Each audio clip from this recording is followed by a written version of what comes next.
नमस्कार दोस्तों, श्रावण मास महादेव का सबसे प्रिय महीना है क्योंकि श्रावण मास में सबसे अधिक वर्षा होने के आसार रहते हैं। यह माह देवों की देव महादेव के गर्म शरीर को ठंडक प्रदान करता है। इस दौरान व्रत, दान व पूजा पाठ करना अति उत्तम माना गया है। इस महीने में तपस्या और पूजा पाठ से शिव जी जल्द ही प्रसन्न होते हैं। दोस्तों, आज की इस वीडियो में हम आपको सावन सोमवार की व्रत कथा सुनाने वाले हैं। कथा के अनुसार अमरपुर नगर में एक धनी व्यापारी रहता था और वह बहुत बड़ा शिव भक्त था, लेकिन वह बहुत दुखी रहता था क्योंकि उस व्यापारी का कोई पुत्र नहीं था। दिन रात उसे एक ही चिंता सताती रहती थी। उसकी मृत्यु के बाद उसके इतने बड़े व्यापार और धन संपत्ति को कौन संभालेगा। पुत्र पाने की इच्छा से वह व्यापारी और उसकी पत्नी प्रति सोमवार भगवान शिव की व्रत पूजा किया करता था। उनकी भक्ति देखकर एक दिन पार्वती ने भगवान शिव से कहा, हे प्राणनाथ, यह व्यापारी आपका सच्चा भक्त है। कितने दिनों से यह सोमवार का व्रत और पूजा नियमित कर रहा है। भगवान, आप इस व्यापारी की मनोकामना अवश्य पूर्ण करें। भगवान शिव ने मुस्कुराते हुए कहा, हे पार्वती, इस संसार में सबको उसके कर्म के अनुसार फल की प्राप्ति होती है। प्राणी जैसा कर्म करते हैं उन्हें वैसा ही फल प्राप्त होता है। इसके बावजूद पार्वती जी नहीं मानी। उन्होंने आग्रह करते हुए कहा कि आपको इस व्यापारी की इच्छा पूरी करनी ही पड़ेगी। पार्वती का इतना आग्रह देखकर भगवान शिव ने कहा, तुम्हारे आग्रह पर मैं इस व्यापारी को पुत्र प्राप्ति का वरदान देता हूँ, लेकिन इसका पुत्र 16 वर्ष से अधिक जीवित नहीं रहेगा। उसी रात भगवान शिव ने स्वप्न में उस व्यापारी को दर्शन देकर उसे पुत्र प्राप्ति का वरदान दिया और उसके पुत्र के 16 वर्ष तक जीवित रहने की बात भी बताई। भगवान के वरदान से व्यापारी को खुशी तो हुई, लेकिन पुत्र की अल्पायु की चिंता ने उस खुशी को नष्ट कर दिया। व्यापारी पहले की तरह सोमवार का विधिवत व्रत करता रहा। कुछ महीने पश्चात उसके घर अति सुंदर पुत्र उत्पन्न हुआ। पुत्र जन्म से व्यापारी के घर में खुशियां भर गईं। बहुत धूमधाम से पुत्र जन्म का समारोह मनाया गया, लेकिन उस बालक की कम उम्र का रहस्य किसी और को पता नहीं था। जब उसका पुत्र 12 वर्ष का हुआ तो शिक्षा के लिए उसे वाराणसी भेजा गया। व्यापारी ने उसके मामा को बुलाया और कहा कि शिक्षा प्राप्त करने के लिए इसे वाराणसी छोड़ आओ। और उस व्यापारी ने उनसे कहा कि रास्ते में जहां भी रात्रि विश्राम के लिए ठहरो, वहीं यज्ञ करना और ब्राह्मणों को भोजन करवाते जाना। लंबी यात्रा के बाद वे लोग एक नगर में पहुंचे तो वहां उस नगर के राजा की कन्या का विवाह था। निश्चित समय पर बारात आ गई, लेकिन वर का पिता अपने बेटे के एक आंख से काने होने के कारण बहुत चिंतित था। उसे इस बात का भय सता रहा था कि राजा को इस बात का पता चलने पर कहीं वह विवाह से इनकार न कर दे, इससे उसकी बदनामी होगी। वर के पिता ने उस अमर बालक को देखा तो उसके मस्तिष्क में एक विचार आया। उसने सोचा, क्यों ना इस लड़के को दूल्हा बनाकर राजकुमारी से विवाह करा दूं। विवाह के बाद इसको धन देकर विदा कर दूंगा और राजकुमारी को अपने नगर में ले जाऊंगा।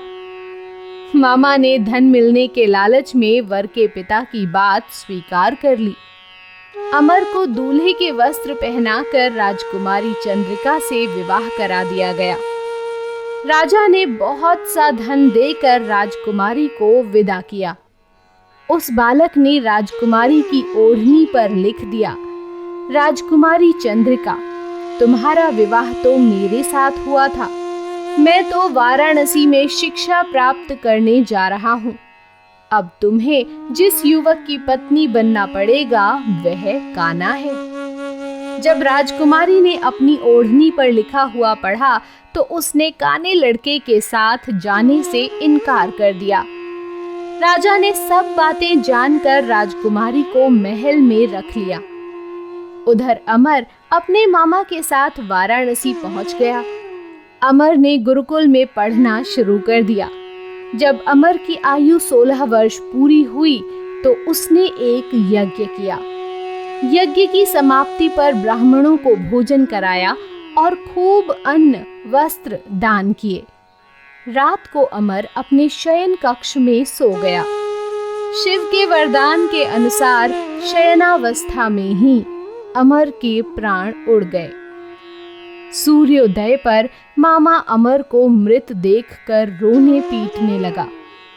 आसपास के लोग भी एकत्र होकर दुख प्रकट करने लगे। मामा के रोने विलाप करने के स्वर समीप से गुजरते हुए भगवान शिव और माता पार्वती ने भी सुने। पार्वती जी ने भगवान से कहा, प्राणनाथ, मुझसे इसके रोने के स्वर सहन नहीं हो रहे। आप इस व्यक्ति के कष्ट अवश्य दूर करें। भगवान शिव ने पार्वती जी के साथ अदृश्य रूप में समीप जाकर अमर को देखा तो पार्वती जी से बोले, पार्वती, यह तो उसी व्यापारी का पुत्र है। मैंने इसे 16 वर्ष की आयु का वरदान दिया था। इसकी आयु तो पूरी हो गई। पार्वती जी ने फिर भगवान शिव से निवेदन किया, हे प्राणनाथ, आप इस लड़के को जीवित करें, नहीं तो इसके माता पिता पुत्र की मृत्यु के कारण रो रो कर अपने प्राणों का त्याग कर देंगे। पार्वती के आग्रह करने पर भगवान शिव ने उस लड़के को जीवित होने का वरदान दिया और कुछ ही पल में वह जीवित होकर उठ बैठा। शिक्षा समाप्त करके वह बालक अपने मामा के साथ अपने नगर की ओर चल दिया। दोनों चलते हुए उसी नगर में पहुंचे जहां उसका विवाह हुआ था। उस नगर में भी बालक ने यज्ञ का आयोजन किया। समीप से गुजरते हुए नगर के राजा ने यज्ञ का आयोजन देखा। राजा ने अमर को तुरंत पहचान लिया। यज्ञ समाप्त होने पर राजा अमर और उसके मामा को ले महल में गया और कुछ दिन उन्हें महल में रखकर बहुत सा धन वस्त्र देकर राजकुमारी के साथ विदा किया। मामा ने नगर में पहुंचते ही एक दूत को भेजकर अपने आगमन की सूचना घर भेजी। अपने बेटे अमर के जीवित वापस लौटने की सूचना से व्यापारी बहुत प्रसन्न हुआ। व्यापारी अपनी पत्नी और मित्रों के साथ नगर के द्वार पर पहुंचा। अपने बेटे के विवाह का समाचार सुनकर पुत्रवधू राजकुमारी चंद्रिका को देखकर उसकी खुशी का ठिकाना न रहा। उसी रात भगवान शिव ने व्यापारी के स्वप्न में आकर कहा, हे श्रेष्ठी, मैंने तेरे सोमवार के व्रत करने और व्रत कथा सुनने से प्रसन्न होकर तेरे पुत्र को लंबी आयु प्रदान की है। कहते हैं दोस्तों कि जो कोई भी इस कथा को पढ़ता है या सुनता है, भोलेनाथ उसकी हर मनोकामना को जल्दी पूरा करते हैं। तो जिस प्रकार भोलेनाथ ने उस व्यापारी की मनोकामना पूरी की, उसी प्रकार सभी की मनोकामना पूर्ण करें। इसी मनोकामना के साथ इस वीडियो का समापन करते हैं। वीडियो आपको पसंद आए तो लाइक कीजिएगा, शेयर कीजिएगा और हमारे चैनल को सब्सक्राइब जरूर कीजिएगा। आपसे फिर मिलेंगे ऐसी ही एक अन्य वीडियो के साथ। तब तक के लिए